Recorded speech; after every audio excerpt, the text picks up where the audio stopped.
Bonjour à tous, je m'appelle Francky, j'ai 24 ans et je suis marié.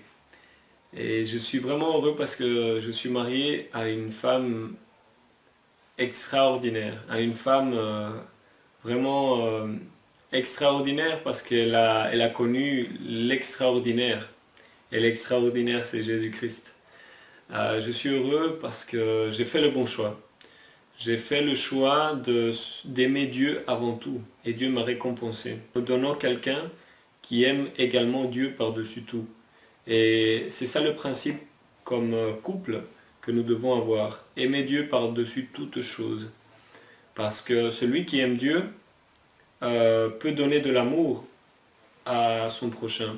Celui qui aime Dieu peut partager avec son prochain.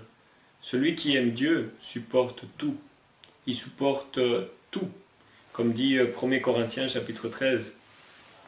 Donc ce qui m'a poussé à aimer ma femme, c'est avant tout à aimer Dieu. Et en aimant Dieu, j'ai pu faire le bon choix. Et en faisant le bon choix, j'ai eu la patience d'attendre que Dieu me montre la personne. Donc je suis vraiment heureux de partager avec vous ce petit témoignage. Et pourquoi je le partage? Parce que j'ai envie de vous partager un thème intéressant aujourd'hui. Il s'intitule la sensualité ou la beauté. Et je vous ai parlé de mon épouse et de l'amour qu'on a tous les deux envers Dieu, parce que c'est le plus important dans la vie d'un homme et d'une femme avant de choisir quelqu'un. Aimer Dieu avant toute chose. Et l'aimer, c'est obéir sa parole. La Bible nous enseigne beaucoup de principes pour choisir la personne idéale. Et moi, ce qui m'a attiré de ma femme, ce n'est pas sa sensualité, mais sa beauté. Et sa beauté, c'est les dons du Saint-Esprit que j'ai vus en elle. Et c'est pour ça qu'à travers cette étude, nous allons constater que la sensualité n'est pas le bon choix que tu dois faire pour être avec quelqu'un. Nous allons voir ce que c'est la sensualité. La sensualité, c'est les moyens qu'une personne utilise pour inciter ou satisfaire les plaisirs luxurieux de quelqu'un d'autre. C'est les désirs ou activités sexuelles non contrôlées. C'est ça la luxure. Donc toute personne qui incite par le corps, par la voix, par l'ouïe, par le toucher, quelqu'un d'autre à faire des actes sexuels est sensuel. Allons voir ce que dit la parole de Dieu dans Marc chapitre 7, versets 21 au 23. Marc chapitre 7, verset 21. Car c'est du dedans, c'est-à-dire du cœur des hommes, que sortent les mauvaises pensées. D'où? Du cœur, mes amis. Du cœur que sortent les mauvaises pensées. Les adultères, la fornication, les meurtres, les viols, la cupidité, la méchanceté, la fraude, l'impudicité, les regards envieux, les discours outrageux, l'orgueil, la folie. Tous ces mots sortent du dedans et souillent l'homme. Voilà ce qui souille l'homme, ce qu'il y a à l'intérieur du cœur. Si une personne n'a pas encore connu Jésus-Christ, je viens de le définir à l'instant. La Bible le définit. Une personne qui ne connaît pas Christ, c'est quelqu'un qui convoite à travers les yeux. C'est quelqu'un qui est orgueilleux, c'est quelqu'un qui a des discours souvent outrageux. Il est méchant, il vit dans l'impudicité, le viol, il viole les lois, il viole des femmes, il viole des hommes, l'impudicité totale. Et l'adultère et la fornication font partie de la sensualité. Oui, mes amis, parce que ce soit homme ou femme, souvent, ce qui conduit à l'adultère, c'est d'abord la convoitise à travers le regard. Et la fornication n'en fait pas. La fornication fait partie également de ses désirs charnels. Quand une personne qui est mariée s'attache à une autre personne hors, hors de son épouse, euh, il est dans l'adultère. Quelles sont les raisons? Les raisons de la chair. En Christ, quand tu aimes Jésus, quand tu aimes Dieu de tout ton cœur, tu ne pratiques pas le péché, pas parce que tu as peur de Dieu, pas parce que tu as peur de la colère de Dieu, mais parce que tu ne veux pas offenser Dieu. Parce que Dieu t'a tant aimé que tu ne peux pas lui correspondre avec la méchanceté, mais avec la bonté. Donc nous, comme chrétiens, on pratique toujours la bonté parce que c'est ce que Dieu nous enseigne. Mais une personne qui n'a pas Dieu dans son cœur, il vit dans la convoitise, dans la sensualité, attirer les gens. Quand on était dans le monde, parce que moi aussi j'étais dans le monde, avant de connaître vraiment l'amour de Jésus, on aimait bien s'exposer, on aimait bien plaire aux autres, on aimait bien utiliser un masque pour montrer aux autres ce qu'en fait on n'est pas, on n'est pas réellement. On montrait un visage de gentillesse quand notre cœur était souillé d'impudicité. Oui, mes amis.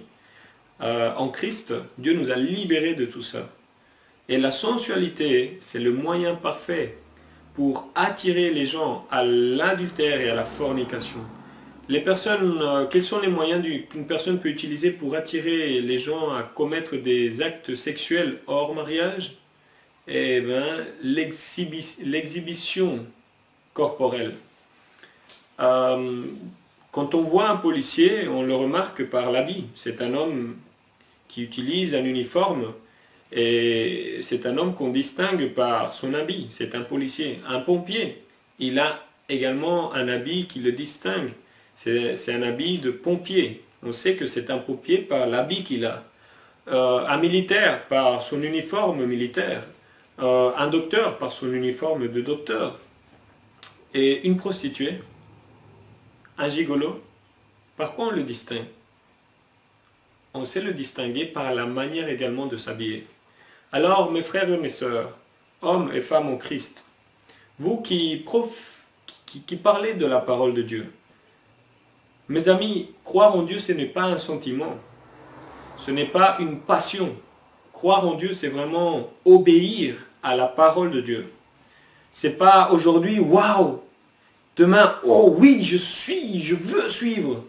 Mais si nos fruits ne montrent pas l'obéissance qu'on a envers ce Dieu, on est charnel. Mes amis, quand on dit qu'on croit en Jésus, on s'habille de manière à que les autres qui nous regardent voient à travers nos paroles et nos actes et la manière dont on s'habille qu'on est vraiment des enfants de Dieu.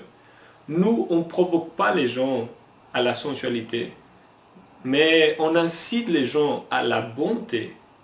Voilà ce qui nous caractérise comme chrétiens. Voyons, mes amis, dans Galates chapitre 5, verset 19, « Car les œuvres de la chair sont évidentes. Voilà les œuvres de la chair qui sont l'adultère. » L'adultère est une œuvre de la chair. Qu'est-ce qui a causé l'adultère? L'exhibition corporelle, les désirs luxurieux qu'il y a encore dans le cœur de l'homme. Voilà ce qui provoque l'adultère. La fornication. Un homme et une femme ne peuvent pas attendre, sont attirés par le désir du toucher, le désir de l'acte sexuel. Mes amis, c'est grave. C'est grave parce qu'on est esclave de cela. Et Jésus nous a libérés de cela. Les chrétiens d'aujourd'hui doivent montrer exemple aux païens, aux incrédules, aux athées, qu'on est différents. Mais à l'heure actuelle, on veut faire une amalgamation de christianisme et du paganisme. Donc les chrétiens veulent ressembler au monde, et non le monde ressembler aux chrétiens. C'est pour ça, mes amis, que vous devez marquer la différence. Même dans la manière de vous exprimer et dans la manière de vous habiller. La fornication. La fornication c'est l'évidence. Si une personne est en fornication, en concubinage, sans l'accord de ses parents, ni la signature à la commune de l'accord qu'il y a eu entre ce couple de vivre pour toute la vie, ce n'est pas valable devant Dieu.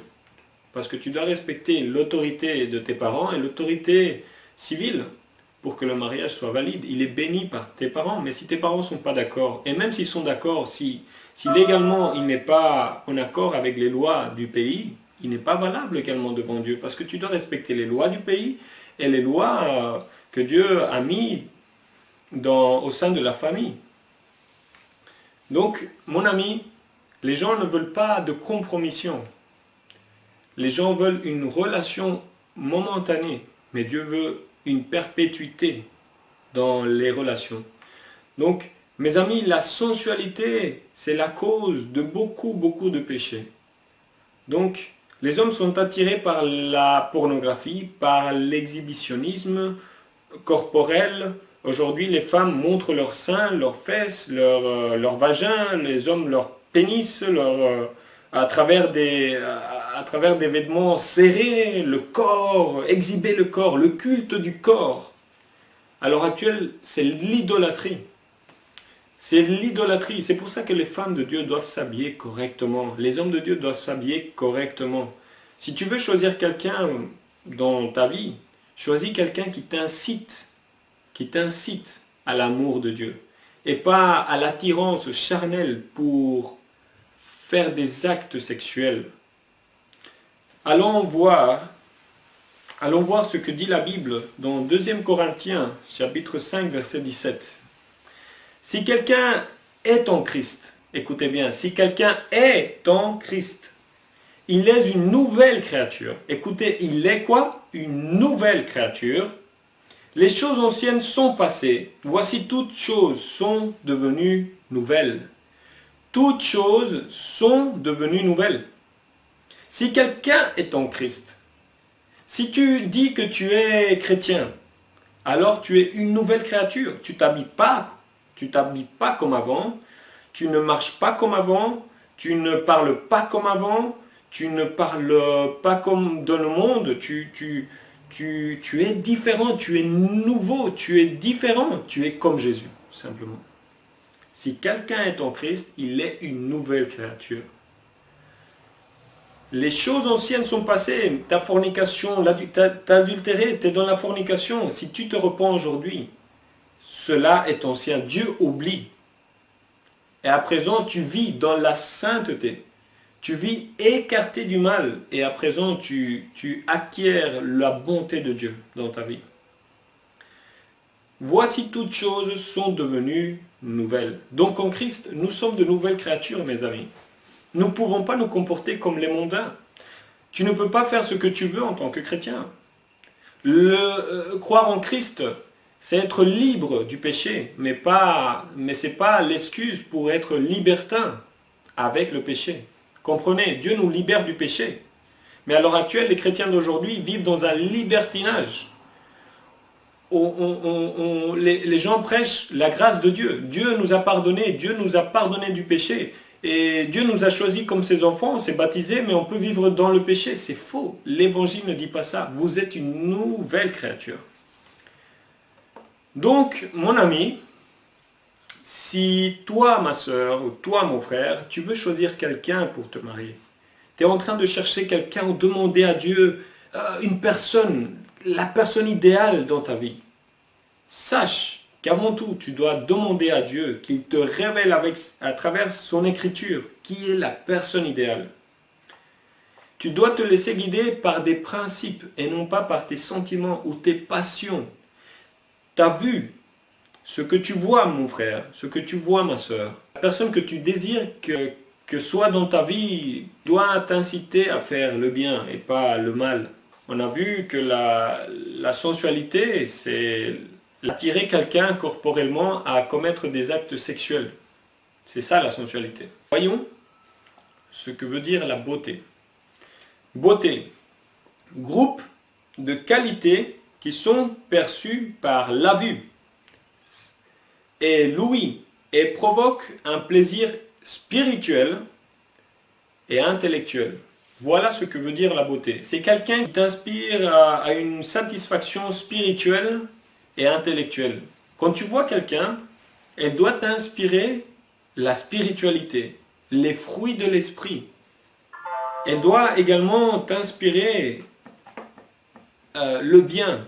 Parce que nous allons voir ce que c'est l'intellectuel, ce qu'est une femme intellectuelle et ce qu'est un homme spirituel. Donc la vraie beauté que Dieu veut pour nous, c'est que ou l'homme ou la femme que Dieu désire pour toi, c'est quelqu'un qui t'inspire spiritualité et qui t'inspire vraiment de l'intelligence. Voyons ce que dit la Bible. Dans Galates chapitre 5, verset 22, nous lisons « Mais le fruit de l'esprit, c'est la charité. » La personne que tu veux choisir pour ton mariage, est-ce qu'elle est charitaire? Est-ce qu'elle donne? C'est pas quelqu'un de radin. Est-ce qu'elle donne? Elle prend du plaisir à donner aux autres. Si elle accomplit cette caractéristique, tu commences bien. C'est la personne que Dieu est en train de chercher pour toi. Mais ce n'est pas tout. Est-ce qu'elle est toujours joyeuse? Puisque la joie fait partie de ce fruit de l'esprit. Est-ce qu'elle est tout le temps joyeuse? Si cette personne est toujours déprimée, si cette personne est toujours... elle pense toujours à se suicider, elle pense que tout le temps elle fait les choses mal, elle n'est pas dans la persévérance et dans l'esprit de Dieu, elle pense tout le temps que tout va mal, cette personne n'est pas pour toi. Parce que la personne que Dieu veut pour toi, c'est une personne qui soit toujours joyeuse. Or, la joie, c'est un don que de Dieu. L'argent ne peut pas donner la joie. Le matériel ne peut pas donner la joie. Seul Jésus peut te donner la joie. Donc cette personne doit être tout le temps joyeuse. Joyeuse que Dieu la pardonne. Joyeuse qu'elle peut tout faire au nom de Jésus-Christ. Elle doit t'inspirer la joie. Elle doit t'inspirer la paix. Est-ce que cette personne que tu veux dans ta vie, quand tu l'observes et tu la regardes, ou tu le regardes, il est toujours de mauvaise humeur. Ou pas tout le temps de mauvaise humeur, mais quelquefois de mauvaise humeur. Et il ne change pas. C'est toujours le même. Il est des fois de mauvaise humeur. Il ne t'inspire pas la paix, ce n'est pas la personne qu'il te faut dans ta vie. Change de personne. Demande à Dieu qu'il change cette personne ou qu'il change, qu'il t'enlève cette personne de tes pensées. Parce que ce n'est pas la personne qu'il te faut. Il te faut quelqu'un qui t'inspire la paix, la patience. Est-ce que cette personne t'inspire la patience? Est-ce que quand tu vois cette personne, la plupart du temps, elle est stressée, elle stresse un peu pour tout, et elle ne sait pas quoi faire, ou il ne sait pas quoi faire, il est toujours un peu stressé, un peu préoccupé pour les choses de ce monde. Mais frère, ce n'est pas la personne qu'il te faut. C'est quelqu'un qui t'inspire patience. Qui t'inspire patience.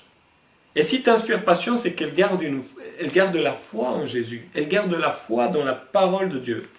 C'est quelqu'un que malgré les problèmes qu'elle a, tu constates qu'elle est toujours tranquille. Elle est patiente. Elle dit, j'attends la volonté de Dieu. J'attends.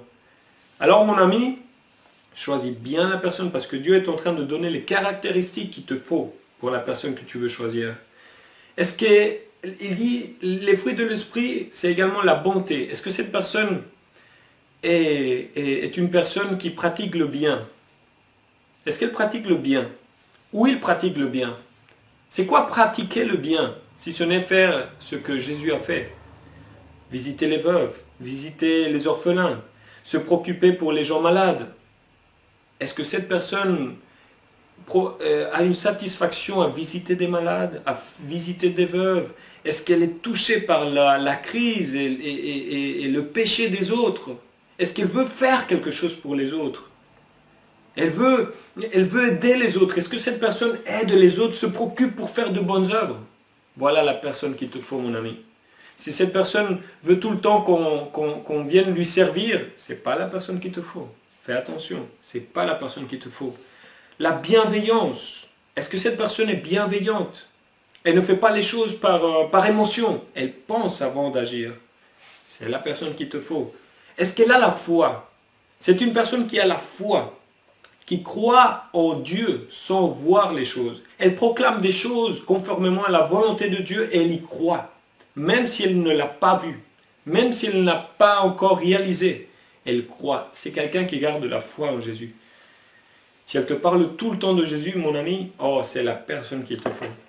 C'est quelqu'un qui vraiment s'habille de la sainteté de Dieu. Voyons que la douceur également fait partie du fruit de l'esprit. Est-ce que c'est quelqu'un qui t'inspire la douceur, la tranquillité, la paix? La douceur, elle est douce. Il est doux. C'est pas quelqu'un qui est comment dire, agressif. C'est pas quelqu'un d'impulsif. C'est quelqu'un de doux. Alors c'est la personne qu'il te faut. Voyons encore, il a la tempérance, c'est-à-dire qu'il sait contrôler sa chair. La personne qu'il te faut, c'est quelqu'un qui malgré les tentations qu'il a ou qu'elle a, elle sait se contrôler. Elle sait dire non à la tentation. Et elle sait s'affirmer dans ce qu'elle croit. Elle sait s'affirmer dans la parole de Dieu. Voilà, c'est la personne qu'il te faut. Voyons la loi de verset 23. Maintenant, la loi n'est pas contre ces choses. Ceux qui sont en Christ ont crucifié la chair avec ses passions et ses désirs, dit le verset 24 de Galates 5. Ceux qui sont à Christ ont crucifié la chair et ses passions et ses désirs. Mes amis, la femme ou l'homme que tu es en train de désirer, est-ce qu'il t'incite à faire le sexe, à forniquer? Est-ce qu'il t'incite ou il t'incite à faire ça? Est-ce que cet homme ou cette femme, même si soi-disant chrétien, te touche un peu par le bras, te fait un peu des caresses, tout ça, mes amis, faites attention parce que ça, c'est les fruits de la chair. Cette personne est sensuelle, elle n'est pas guidée par l'esprit. Fais attention, mon ami, fais attention. Parce que ce que Dieu dit ici, c'est que les hommes de Dieu ou la femme de Dieu qu'il te faut dans ta vie, c'est quelqu'un qui a crucifié la chair. Les passions charnelles, elle sait se contrôler, il sait se contrôler. Il veut t'inciter à parler de Dieu. Il veut t'inciter à que tu pratiques la bonté. Ces désirs charnels, ces désirs à s'embrasser, ces désirs à te toucher, ont disparu au nom de Jésus. Parce qu'il a le contrôle de soi. Si la personne que tu veux pour ton mariage à l'heure actuelle t'incite à des petits bisous, des petits caresses, tout ça, mon ami, c'est pas quelqu'un qui est guidé par Dieu. C'est encore quelqu'un qui n'a pas encore changé dans son cœur. C'est encore quelqu'un qui n'a pas encore découvert l'amour de Dieu dans sa vie. C'est encore quelqu'un qui est guidé par ses désirs et ses passions. Et une fois qu'il obtiendra ce qu'il veut ou ce qu'elle veut avec toi, ciao mon ami, au revoir. Et toi, tu seras également perdu. Tu seras encore, comme beaucoup de chrétiens qui se sont unis à un joug qui n'est pas égal à leur, qui ont pensé qu'ils pouvaient convertir des païens pour les emmener à Christ tout en restant avec eux. Mon ami, c'est dangereux. La Bible dit que tu dois être fidèle à Dieu avant toute chose. Tu ne peux pas espérer de quelqu'un, si tu es maintenant en Christ, t'unir avec quelqu'un qui n'a pas Jésus dans son cœur et espérer le convertir par après. Mon ami, c'est dangereux. C'est toi qui peux tomber. Donc ce que la Bible dit ici, c'est que tu dois être fidèle à la parole.